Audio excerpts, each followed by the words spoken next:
or less, the majority thinks that Kenyan coffee is very high acidic.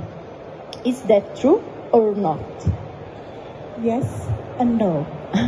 Yes, because the most famous Kenyan coffees actually come from a growing area in central Kenya, surrounding the Mount Kenya. The conditions there actually influence the cup with high acidity, very elegant bodies, and very fruity flavors, especially citrus, orange, tangerine. No, because there are happy surprises. As you go towards Rift Valley, Western Kenya, the Mount Elgon area, you get slightly lower acidic coffees. We've actually brought one here to demonstrate to you. The coffees from, for example, Mount Elgon.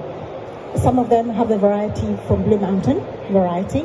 Others are different varieties, but somehow the topography, the geography, the altitude, the weather influences them differently. So you'll find coffees that are lower in acidity, very chocolatey, dark fruit, and actually very, very popular at Sigep, we noticed. So it depends from the areas, okay, exactly. where the coffee grows. Yes, yes. Okay. Because basically the coffee really brings the taste of the place that it's grown in. So it brings to the cup the history, the way it's processed, how even the bees that pollinate. Yes, it comes from the soil, so it depends on the soil. Yes, yes. And so, Andrea, why is the coffee so different in just one country? Okay.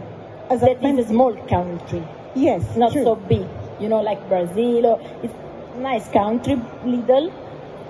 Yes, a lot of people think it's an enigma, but not really. I think you said you have been to Kenya. I've met a few people who have been. We have everything. We have snow-capped mountains. We have deserts. Yeah. We have below sea level towns and seas. Very, very high altitude and farming regions. So all that affects and brings to the cup the influence of the area. And that is why. I mean, it's a complete country. You have lots of things. Yes, yes. That's why. Yes. Who are the coffee producers in Kenya? Let us know. Okay. So, unlike many other countries, we do have a few estates, but majority of our coffee is actually grown by smallholder farmers, family-owned farms. When I say farm, we're talking about a quarter of an acre to about 3 acres. That's average. It's a big surprise for many people. But that is quarter of hectares. Quarter of an acre, which is not sure how much that is in hectares. More or less about half, yeah. So very small, run by families. They take care of every tree. It's hand-picked coffee, which is very, very unique. Good quality. Exactly, and it's of course fully washed as well. So in Kenya, we generally have fully washed coffees in terms of processing. We are now dabbling with naturals, only recently, but mainly fully washed. Fully washed, yeah. Amazing coffee. I tasted amazing coffee. Now what we have here, that if some people want to try, ciao Lello. Yes. Some people want to try what we have here, we can offer. Sure. Okay, so in this Arabica project, we actually work in 7 counties, so we're talking about 7 different coffees. I've selected 3, not because they're better, but just to demonstrate what we've just discussed about the difference. So we have one from Eastern Kenya, Machakos, which is sort of medium acidity, green herbs mainly. Then we have Kiambu, which is from Central Kenya. Interestingly, Kiambu County is known for very wine-like coffees, but this one's a mild, it's a little acidity. This is why I've selected it. But it has tangerine peel. It has, you feel like you're drinking hot orange juice, a sweet hot orange juice. And then we've chosen Bungoma, the famous coffee at Sigep, because it's very low in acidity. It's very chocolatey.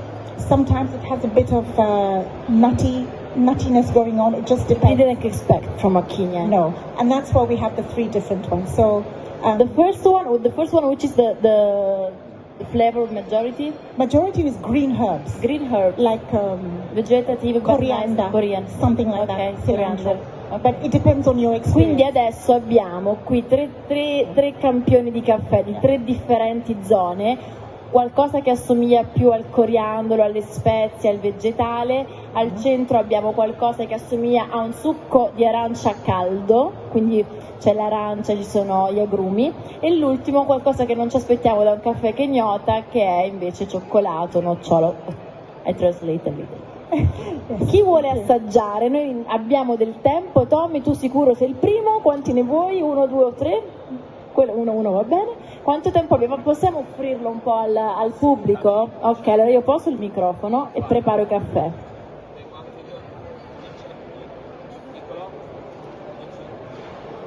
Okay. Dan, I was talking about your wonderful country because I was been in Kenya